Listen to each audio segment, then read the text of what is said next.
ZEE5 app download করুন আর দেখুন সম্পূর্ণ এপিসোড একদম বিনামূল্যে। দিন দাদা, থ্যাংক ইউ। শয়তান মেয়ে, খুব লাভ হয়েছে তোমার। মেয়ে মানুষ তুমি, আজ বাদে কাল শ্বশুর বাড়ি যাবে মা। আর যদি এরকম হ্যাংলামি করো না, তাহলে শ্বশুর বাড়ি থেকে বাপের বাড়িতে ফেরত দিয়ে যাবে, সেটা জানো? এক চড়ে তোমার দাঁত ফেলে দেবো আমি। বলছি ও কিছু করেনি। ও কেন কিছু করবে? করেছো তো তুমি। এত বড় একটা সর্বনাশ হয়ে গেল আমার বাবুর। কি করে করলে তুমি এরকম একটা কাজ?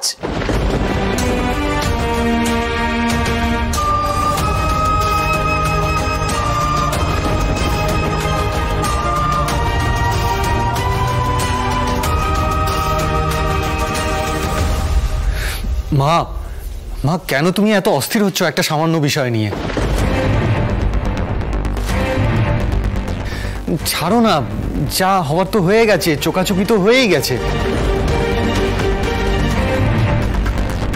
ছাড়ো এখন এসব। জেঠিমা বলছি, এই দোষটা কাটানোর কোনো কি উপায় নেই? মানে কিছু করে কি দোষটা কাটানো যায়? দেখো না, যদি কোনো উপায় থাকে তাহলে মায়ের মনটা একটু শান্ত হবে। হ্যাঁ, কাল তাহলে মাকে বলা হোক নাকি নিবারণ ঠাকুরকে ডেকে আনার জন্য, যদি কোনো পুজো আচ্ছা করে দোষ কাটানো যায়। আর কোনো লাভ নেই, কোনো লাভ হবে না, কোনো লাভ হবে না, সব ছাড়খাড় হয়ে যাবে। আগেই বলেছিলাম আমি, এই বিয়েতে বারবার বাধা পড়ছে, বারবার বাধা পড়ছে। কি বলিনি আমি? কেউ শুনলো না আমার কথা, কেউ না। এ বর্ষা, যা না, তোর বৌদি ভাইকে নিয়ে ঘরে যা। যা এসো বৌদি ভাই। মা মা মা এদিকে এসো, এদিকে এসো। কি হয়েছে মা, কাঁদছো কেন? আচ্ছা, তোমাকে না বলেছি যতদিন তোমার আশীর্বাদ আছে আমার সঙ্গে আমার কিচ্ছু হবে না? তুমি বোঝো না, তোমার মন খারাপ হলে আমার খারাপ লাগে, তুমি কাঁদলে আমার খারাপ লাগে। কাল কাল সকালে সব ঠিক হয়ে যাবে, কিচ্ছু হবে না। তুমি আমার কথা শোনো, সব ঠিক হয়ে যাবে মা। পর্ণা, তুই এত কিছু কি করে সামলাবি? একটা কথা বলবো বৌদি ভাই, তুমি না এখন এগুলো নিয়ে একদম ভেবো না। আগে চলো আমরা পেটে কিছু দিই।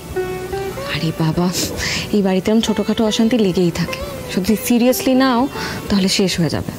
ছাড়ো তো, চলো এসো। তুই আয়।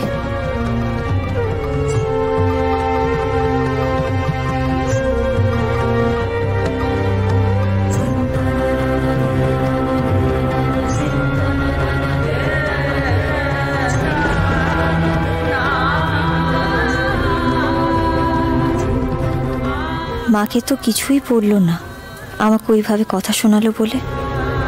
না না, কেনই বা মায়ের মুখের উপরে কথা বলবে? সেটাও তো উচিত নয়। আমারও ওইভাবে সদর দরজার সামনে যাওয়াটা একদম ঠিক হয়নি।